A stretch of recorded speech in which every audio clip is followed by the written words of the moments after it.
پاکستان اس وقت وجود نہیں رکھتا تھا، یاد رکھیے گا، لیکن حدیث مبارکہ میں جب اس خطے کا ذکر کیا گیا ہے تو 4 الفاظ استعمال فرمائے گئے۔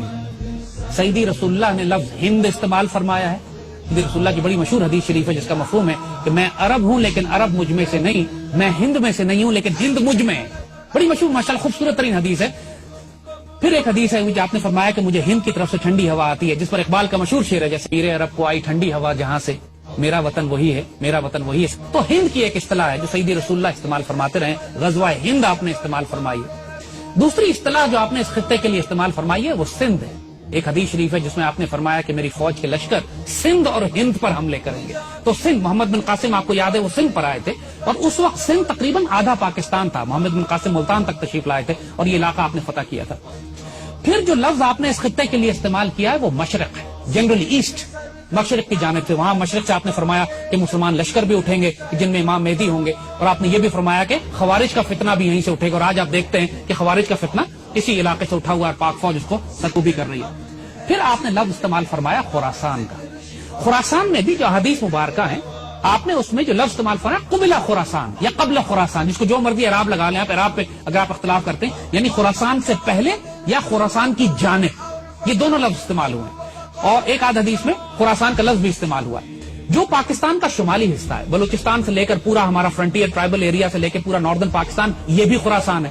سو اگر آپ تینوں ڈیفینیشن لے لیں، ترجمہ لے لیں کہ خراسان لے لیں، خراسان کی جانب لے لیں، خراسان سے پہلے لے لیں، جو بھی ترجمہ آپ لیتے ہیں اس میں سارا شمالی پاکستان شامل ہو جاتا ہے۔ اور مشرق جب کہتے ہیں تب بھی پاکستان شامل ہوتا ہے، ہند جب کہتے ہیں تب بھی پاکستان شامل ہوتا ہے، کیونکہ ہند جو ہے اب تقسیم ہو کر مشرق ہند اور مسلم ہند میں تبدیل ہو گیا۔ سیدی رسول اللہ نے جنرل ڈائریکشن کی بات کی ہے، بات کی ہے خراسان کی جانب، پھر آپ نے فرمایا مشرق کی جانب، پھر آپ نے فرمایا ہند کی جانب۔ تو یہ ایک جنرل ایریا ہے، لہذا کوئی پن پوائنٹ ایریا نہیں ہے یہ کہ یہ کہیں کہ صاحب یہ علاقہ صرف ایران میں ہے، یہ علاقہ صرف افغانستان میں ہے، یہ علاقہ پاکستان ہے۔ جس میں اب اس کی وجہ ہم آپ کو بتاتے ہیں کیوں کہ ہم یہ بات کر رہے ہیں کہ خراسان کی احادیث مبارکہ کو آپ غزوہ ہند کی احادیث سے الگ نہیں کر سکتے۔ آپ کسی صورت میں حضور صلی اللہ علیہ وآلہ وسلم کی وہ احادیث مبارکہ جو سیدی رسول اللہ نے ہند کے بارے میں فرمائی ہیں ان کو، کیونکہ یہ سارا علاقہ ایک ہی ہے، ہند، مشرق اور خراسان یہ ایک پیکج ہے، اور احادیث مبارکہ اس میں آپس میں جڑی ہوئی ہیں۔ ہند کے بارے میں ایک بڑی مشہور حدیث ہے سیدی رسول اللہ نے جو فرمائی، ہم پڑھ کے سناتے ہیں۔ حضرت ابو ہریرہ رضی اللہ تعالیٰ عنہ سے روایت ہے کہ سیدی نے ہندوستان کا تذکرہ کیا اور فرمایا ضرور تمہارا ایک لشکر ہندوستان سے جنگ کرے گا اور اللہ ان مجاہدین کو فتح عطا فرمائے گا، حتیٰ کہ مجاہدین ان ہندو بادشاہوں کو بیڑیوں میں جکڑ کر لائیں گے، اور اللہ اس عظیم جہاد کی برکت سے ان مجاہدین کی مغفرت فرمائے گا۔ پھر یہ مسلمان واپس پلٹیں گے تو عیسیٰ علیہ السلام کو شام میں پائیں گے۔ یہ نوٹ کیجئے گا، بڑی اہم بات ہے، اس لیے کہ خراسان والی حدیث میں بھی اس کا ذکر آتا ہے، لہذا ہم اس کو جوڑیں گے اس سے۔ اس پر حضرت ابو ہریرہ فرماتے ہیں کہ اگر میں نے یہ غزوہ پایا، غزوہ ہند پایا، تو میں اپنا سارا مال و اسباب بیچ دوں گا اور میں اس میں شامل ہوں گا، اور جب پلٹوں گا تو میں ایک آزاد ابو ہریرہ ہوں گا جو عیسیٰ علیہ السلام کو شام میں پائے گا۔ اور پھر وہ حضور سے کہتے ہیں کہ سیدی کیا میں عیسیٰ علیہ السلام کو یہ بتا سکتا ہوں کہ میں آپ کا صحابی ہوں؟ حضور اس پہ مسکرا پڑے، معصوم سوال تھا، حضور مسکرا پڑے، کہتے ہیں بہت مشکل، بہت مشکل۔ اب اس کو یاد رکھیے گا، دیکھیے ایک بات، سیدی رسول اللہ نے اس ایک حدیث میں پوری ملٹری اسٹریٹجی کلیئر کر دی ہے کہ آئندہ آنے والے وقتوں میں کیا ہونے والا ہے۔ مسلمانوں کی ایک فوج ہندوستان سے جنگ کرے گی اور پوری دنیا اس بات سے واقف ہے، اس میں کسی کو ڈاؤٹ نہیں ہے کہ وہ فوج پاک فوج ہے۔ یہ پاکستان سیدی رسول اللہ نے اپنی نگرانی میں تیار کروایا تھا۔ یہ بات ہم اس لیے بڑے اعتماد سے کہہ رہے ہیں کہ اس بات کو ڈیفائن کر کے، ڈسکس کر کے ہم 1000 دفعہ ختم کر چکے ہیں۔ قائد اعظم کو حضور کی زیارت ہوئی، حضور نے حکم دیا قائد اعظم کو کہ ہندوستان جاؤ، تم سے ڈیوٹی لینی ہے۔ خان آف قلات جب بلوچستان کو الگ کرنا چاہ رہے تھے پاکستان سے تو خود اکنالج کرتے ہیں، ان کے پوتے نے ایکسپریس نیوز پہ مبشر لقمان کے پروگرام میں کھل کے سامنے آ کے کہا ہے کہ ہمیں حضور نے ڈائریکٹ حکم دیا تھا کہ بلوچستان کو پاکستان سے ملاؤ، پاکستان بن رہا ہے۔ بلوچستان کا صوبہ بھی اللہ کے رسول کے حکم سے جڑا ہوا ہے۔ علامہ شبیر احمد عثمانی کو سیدی رسول اللہ کی خواب میں زیارت کی، انہوں نے فرمایا قائد اعظم میرا سپاہی ہے، اس کے ساتھ شامل ہو جاؤ جا کے۔ قائد اعظم اقبال کے خواب اور مشن اور ویژن جو تھا اس کی بنیاد پر بنا۔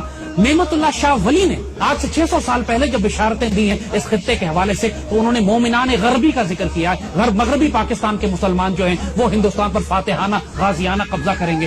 تو اس میں کسی کو ڈاؤٹ ہی نہیں ہے کہ یہ پاکستان جو سیدی رسول اللہ نے اپنی نگرانی میں تیار فرمایا ہے، جس کو غزوہ ہند کے لیے تیار کیا گیا ہے، یہی لشکر ہوگا، یہی پاکستان آرمی ہوگی جو سیریا جائے گی، شام جائے گی، اس وقت جب آخری زمانے میں اسرائیل کے ساتھ ایک فائنل بیٹل ہوگی۔ اور یاد رکھیے گا کہ پاکستان آرمی کی تربیت اللہ پچھلے کئی برسوں سے اس کام کے لیے کروا رہا ہے۔ ہم مسلم دنیا کی واحد آرمی ہے جو غزوہ ہند بھی لڑ رہی ہے، ہم انڈیا سے بھی لڑ رہے ہیں، ہم خوارج کے خلاف بھی لڑ رہے ہیں، اور ہم یہودیوں کے خلاف شام میں لڑ چکے ہیں۔ پاکستان ایئر فورس شام جا کے اسرائیلیوں کو مار کے گرا چکی ہے، اور آنے والے وقتوں میں پچھلے دنوں ابھی فلسطین میں ایک زبردست مظاہرہ ہوا تھا جس میں فلسطینیوں نے پاکستان آرمی کو دعوت دی تھی کہ آپ آئیں اور ہمیں آزاد کرائیں۔ تو یہ یاد رکھیے گا کہ اس خطے سے، خراسان سے، مشرق سے، ہند سے 2 فوجیں شام نہیں جائیں گی۔ حضور نے جب خراسان والی فوج کا ذکر کیا ہے تو وہاں بھی حضور نے فرمایا کہ خراسان سے ایک فوج اٹھے گی جس کے اندر امام مہدی ہوں گے، وہ فوج شام میں جائے گی۔ ایک حدیث شریف ہے، ہم آپ کو بتائیں، بڑی اہم حدیث شریف ہے۔ میرے آقا سیدی رسول اللہ صلی اللہ علیہ وسلم نے بالکل واضح بتا دیا تھا کہ عربوں میں جنگیں در جنگیں ہوں، عرب دنیا تباہ و برباد ہو جائے گی۔ حدیث شریف میں ذکر آتا ہے کہ عرب جب بالکل جنگوں میں گھر جائیں گے، بے اختیار جنگیں ہوں گی عربوں کے اوپر، اور پورا عرب جو ہے حالت جنگ میں ہوگا، کوئی مستحکم حکومت وہاں نہیں ہوگی، اس وقت حضور نے فرمایا، ایک حدیث شریف ہے کہ اللہ تعالیٰ غیر عرب قوم میں سے ایک فوج اٹھائے گا جس میں عربوں سے زیادہ شہسوار فائٹر ہوں گے، تگڑے فائٹر ہوں گے، اور اس قوم کا اسلحہ عربوں سے زیادہ طاقتور ہوگا۔ تو نوٹ کیجئے کہ پوری عرب دنیا میں سب سے زیادہ خوبصورت فائٹر پاکستان میں ہے، اور پاکستان اس دنیا کا واحد مسلمان غیر عرب مسلمان ملک ہے جس کے پاس ایٹمی ہتھیار ہیں۔ یہ بھی بشارت پاکستان کے لیے سیدی رسول اللہ دے چکے ہیں، عربوں کی حفاظت کے لیے۔ اور آپ نوٹ کریں گے کہ پچھلے 30 سال سے جب بھی عربوں کو خطرہ ہوا ہے، ان کی حفاظت کے لیے یہی غیر عرب فوج گئی ہے جس کے ہتھیار عربوں سے بہتر تھے، جس کے فائٹر عربوں سے بہتر تھے۔ اللہ اکبر، یہ پاک فوج ہی۔